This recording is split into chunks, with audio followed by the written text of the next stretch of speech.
जय हिंद। आप देख रहे न्यूज है। मैं युवा सिंह। शिक्षा प्रेरक भारतवर्ष।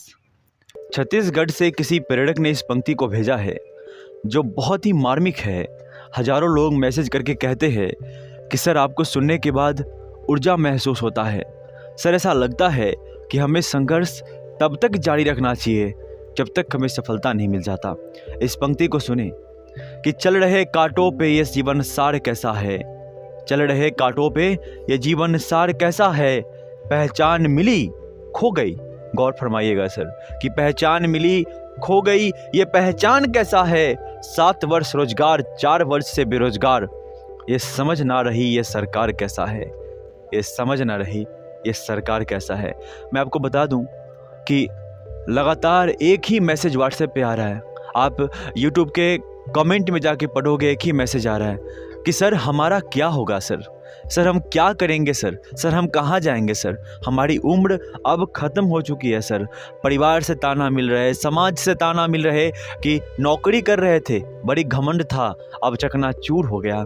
मैं आपको बता दूं कि जब ऐसे मैसेज आते हैं ना तो बहुत तकलीफ़ होता है, अंदर तक पीड़ा होती है, मन विचलित हो जाता है कि करे तो क्या करें इन लोगों के लिए, इन सारे 5 लाख प्रेरकों के लिए क्या किया जाए, कैसे संघर्ष किया जाए। मैं आपको बता दूं कि समस्याओं का समाधान हुआ नहीं, पर ज्ञापन से भर दिए नेताओं के घर द्वार, उनके ऑफिस को भर दिए, उनके कार्यालयों को, हर जगह को भर दिया गया ज्ञापन पत्र को दे करके। और सारे 5 लाख बेरोजगार शिक्षा प्रेरक के तरफ से ये मुहिम चलाया गया कि हम हर जगह जा करके हर किसी को सूचना दें, हर किसी को जानकारी दें कि हमारे साथ क्या घटा है, हम किन परिस्थितियों से गुजर रहे हैं। पर अफसोस की बात यही है कि उनका घर तो ज्ञापन से भर गया, उनकी कार्यालय तो ज्ञापन से भर गई, पर प्रेरकों की पीड़ा को कोई भी संज्ञान में नहीं लिया, प्रेरकों की पीड़ा को कोई भी समझने का प्रयास नहीं किया। क्योंकि उन लोगों को ज़रूरत ही क्या है, उन लोगों को वास्तविक ज़रूरत ही क्या है, क्यों करेंगे वो ये लोग। 2-3 सांसद ऐसे हैं जिनको मैं सलाम करता हूँ, उन्होंने प्रेरकों के तकलीफ़ों को, पीड़ाओं को समझा है और उन्होंने संसद में इनकी बात, इनकी आवाज़ को उठाया है, रखा है।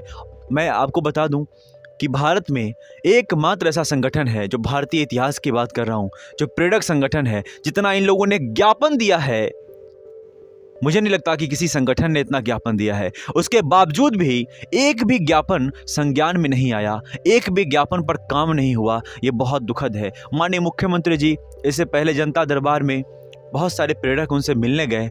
उनका कहना था कि उन्होंने अपने शिक्षा विभाग को पहले ही कह दिया था कि इन लोगों के लिए कुछ बेहतर किया जाए, उसके बावजूद भी कुछ नहीं किया गया। ये बहुत ही दुखद है, ये बहुत ही दुखद है। और क्या ही कहें फिर, आज भी बेचैन पड़ा है इनका कलेजा, तड़प रहे हैं सारे 5 लाख बेरोजगार शिक्षा प्रेरक। मतलब बोलने में मैं बोल नहीं पा रहा हूँ। बहुत लोग कहते हैं कि सर आपका वीडियो रेगुलर आते रहता है तो हमें मोटिवेशन मिलता है, हमारी उम्मीद जगती है, हमें लगता है कि हमारा ज़रूर कुछ होगा, पर अब मन नहीं करता आपसे बात करने का, मन नहीं कहता कुछ कहने का।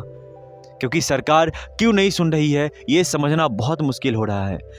जितना आप लोगों ने संघर्ष किया है, जितना ज्ञापन दिया है, मुझे नहीं लगता कि किसी संगठन ने दिया है। मैं बार बार इन बातों को दोहराता हूँ। फिर भी हिम्मत नहीं हारना है, तब तक नहीं हारना है जब तक सफलता नहीं मिल जाता।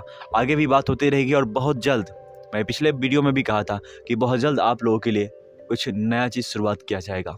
जय हिंद।